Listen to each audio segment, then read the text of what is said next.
Hi, നമസ്കാരം. അപ്പം നമുക്ക് കാറ്റത്തെ കിളിക്കോട്ടിലെ നിധിയുടെയും സുധീഷിൻ്റെയും ഇന്നത്തെ കഥ കേട്ടാലോ? അങ്ങനെ നമ്മുടെ സുനന്ദയും നിധിയും കൂടി അമ്പലത്തിലിരുന്ന് സംസാരിക്കുകയാണ്. സുനന്ദ നിധിയോട് പറയുകയാണ്, എനിക്ക് സുഭാഷ് ചേട്ടന് വലിയ ഇഷ്ടം നിധി, പക്ഷേ എനിക്ക് സുഭാഷ് ചേട്ടൻ്റെ കൂടെ ഇറങ്ങി ഒരാളെ ധൈര്യമില്ല, വീട്ടുകാരെ ഉപേക്ഷിക്കാനും പറ്റില്ല, എൻ്റെ ജീവിതം ഇവിടെ തീർന്നു, സന്തോഷവും ജീവിതവും അല്ല ഇവിടെ തീർന്നു എന്നൊക്കെ പറഞ്ഞ് നമ്മുടെ നിധിയോട് പരാതി പറയുകയാണ്. അങ്ങനെ സംസാരിച്ച് അവർ സുനന്ദ തിരിച്ചു പോന്നു. അതിനുശേഷം നമ്മുടെ ഗോപി പോലീസ് സുധീഷിനെ കാണാനായിട്ട് വരുന്നുണ്ട്.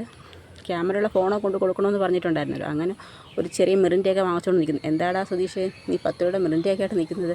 അത് സാറ് ചൂടത്തുനിന്ന് വരുന്നോട്ട് തരാനായിട്ട് വന്നതാന്ന് പറയും. നിൻ്റെ ഭാര്യ പറഞ്ഞായിരുന്നോ ഞാൻ വിളിച്ച കാര്യമൊക്കെ? പറഞ്ഞിരുന്നു. ഞാൻ ആ കുട്ടിയോട് ചോദിച്ചു നിന്നെക്കുറിച്ചും നിൻ്റെ വീട്ടുകാരെക്കുറിച്ചുമൊക്കെ. കുഴപ്പമൊന്നുമില്ല, നിന്നെക്കുറിച്ചും മോശം അഭിപ്രായമൊന്നും അല്ല.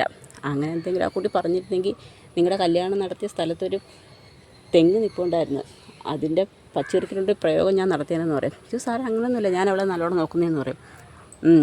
സാറ് എനിക്കെൻ്റെ ചേട്ടനെ പോലെ, സാറ് ആ സമയത്ത് കല്യാണം നടത്തി തരാമെന്ന് പറഞ്ഞുകൊണ്ടല്ലേ സാറേ എനിക്കൊരു ലൈഫ് കിട്ടിയത്, ഞാൻ സാറിനെ ഒരിക്കലും മറക്കത്തില്ല, സാറിൻ്റെ അച്ഛനെ പോലെ എന്നൊക്കെ പറഞ്ഞ് പോലീസിനെ ഒരുപാടങ്ങ് പുകഴ്ത്തുന്നുണ്ട്.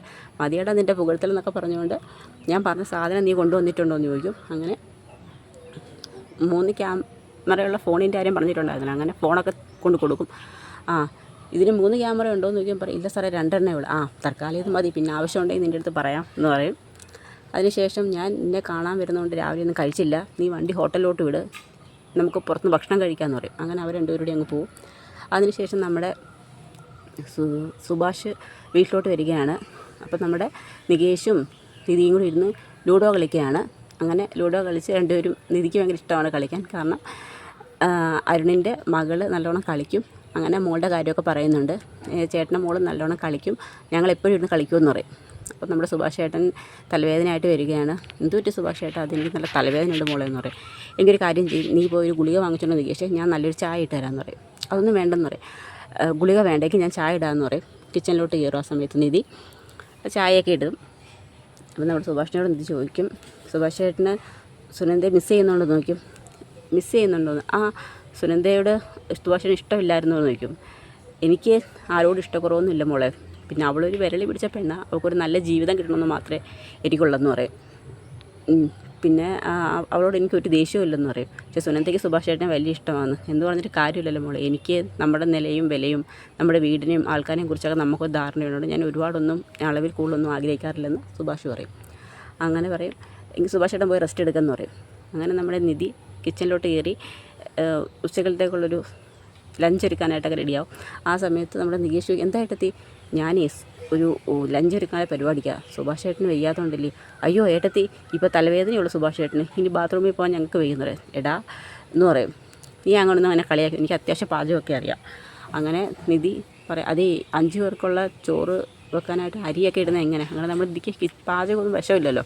അങ്ങനെ 2 പേരും കൂടി യൂട്യൂബിലൊക്കെ സെർച്ച് ചെയ്ത് ഒരുവിധം പാചകം ചെയ്യാനെന്നൊക്കെ പറഞ്ഞ് ഉറച്ചിരിക്കും. അപ്പോഴത്തേക്ക് സുഭാഷ് വന്നിട്ട് പറയും, എന്താ ഇവിടെ? സുഭാഷ് ചേട്ടന് വയ്യല്ലോ, ഞങ്ങൾ രാത്രിത്തേക്കുള്ള ഫുഡ് ഒരുക്കാമെന്ന് എഴുതി. അപ്പോൾ നികേഷ് പറയും, ഞാൻ പറഞ്ഞു സുഭാഷ് ചേട്ടാ പുറത്തുനിന്ന് നല്ല ചിക്കൻ ബിരിയാണി മേടിക്കാമെന്ന്. അപ്പോൾ ഏട്ടത്തേക്ക് വീട്ടിൽ ഫുഡ് തന്നെ ഉണ്ടാക്കണമെന്ന് പറഞ്ഞു. അതൊന്നും വേണ്ട, ഞാൻ ചെയ്യാമെന്ന് പറയും. വേണ്ട സുഭാഷ് ചേട്ടാ, എങ്കിൽ ഞാൻ പറഞ്ഞു തരാം. അത് മതി, ഞാൻ ചെയ്യാമെന്ന് പറയും.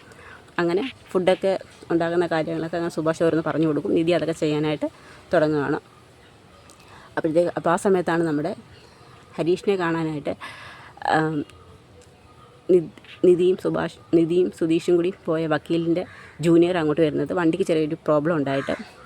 അങ്ങനെ ഹരീഷ് എന്ത് പറ്റി? അത് വണ്ടിക്ക് ചെറിയൊരു മിസ്സിങ് ഉണ്ട്, എന്താണെന്ന് അറിയത്തില്ല, ഒന്ന് നോക്കാൻ പറയും. അങ്ങനെ അവിടെയുള്ള ടിക്ടോക്ക് പറഞ്ഞ് വണ്ടിയൊക്കെ നോക്കും. അങ്ങനെ നമ്മുടെ ഹരീഷിനെ വിളിച്ച് മാറ്റി നിർത്തി ഈ ജൂനിയർ വക്കീൽ സംസാരിക്കും. എടാ, ആ ഡ്രൈവർ ട്രാവൽസ് ജോലിയുള്ള നിൻ്റെ ചേട്ടനില്ലെന്ന് പറയും. അതെ, നിൻ്റെ ചേട്ടനും വൈഫും കൂടി എൻ്റെ ഓഫീസിൽ വന്നിരുന്നു എന്ന് പറയും. എന്തിനാ? അത് അവർ ഡിവോഴ്സ് പെറ്റീഷൻ മൂവ് ചെയ്യാനാണ് വന്നെന്ന് പറയും. ഡിവോഴ്സിനോ? അത് സാറിനെ കണ്ട് പെറ്റീഷൻ ഫയൽ ചെയ്യാൻ പറ്റിയില്ല, ID പ്രൂഫ് ഇല്ലായിരുന്നു എന്ന് പറയും. കല്യാണം കഴിഞ്ഞിട്ട് മാസങ്ങളല്ലേ ആയുള്ളൂ, ഇത്ര പെട്ടെന്നൊരു ഡിവോഴ്സിൻ്റെ ആവശ്യമുണ്ടോ? എന്തെങ്കിലും പ്രശ്നം ഉണ്ടെങ്കിൽ വീട്ടിൽ തന്നെ പറഞ്ഞ് തീർക്കാൻ ശ്രമിക്കണം എന്നൊക്കെ പറയും. അങ്ങനെ വണ്ടിയുടെ കംപ്ലയിൻറ്റ് ശരിയാവും. അങ്ങനെ വണ്ടി എടുത്തുകൊണ്ട് പോകും. അപ്പോൾ ഹരീഷിന് ഭയങ്കരമായിട്ടൊന്ന് ഫീൽ ചെയ്യും. അങ്ങനെ ഹരീഷ് ദേഷ്യപ്പെട്ടിങ്ങനെ ഇരിക്കുകയാണ്. അപ്പോഴത്തേക്ക് നമ്മുടെ സുധീഷ് വീട്ടിലോട്ട് വരും. അങ്ങനെ ഇവരെല്ലാവരും കൂടി അടുക്കളയിൽ തമാശയൊക്കെ പറഞ്ഞ് ചിരിച്ച് പാചകം ചെയ്യുകയാണ്, സുഭാഷും നികേഷും നിധിയും കൂടി. അപ്പോൾ സുധീഷ് ചോദിക്കും, എന്താ ഒരു ചിരിയൊക്കെ? അത് ഞങ്ങൾ അടുക്കളയിൽ പാചകം ചെയ്യുമ്പോൾ തമാശ പറഞ്ഞെന്ന് പറയും. ഓ ശരി ആയിക്കോട്ടെ എന്ന് പറഞ്ഞ് സുധീഷ് അകത്തോട്ട് കയറും. അപ്പോഴത്തേക്കും നമ്മുടെ ഹരീഷ് വന്നിട്ട് പെട്ടെന്ന് കോളറിൽ കുത്തി പിടിച്ചിട്ട് ചോദിക്കും ഡിവോഴ്സിന് പോയോ എന്ന് ചോദിക്കും. പെട്ടെന്ന് നമ്മുടെ സുധീഷ് അങ്ങ് ഞെട്ടും. തന്നോടെ ചോദിച്ചാൽ താൻ ഏട്ടത്തിയായിട്ട് ഡിവോഴ്സിന് പോയോ എന്ന്.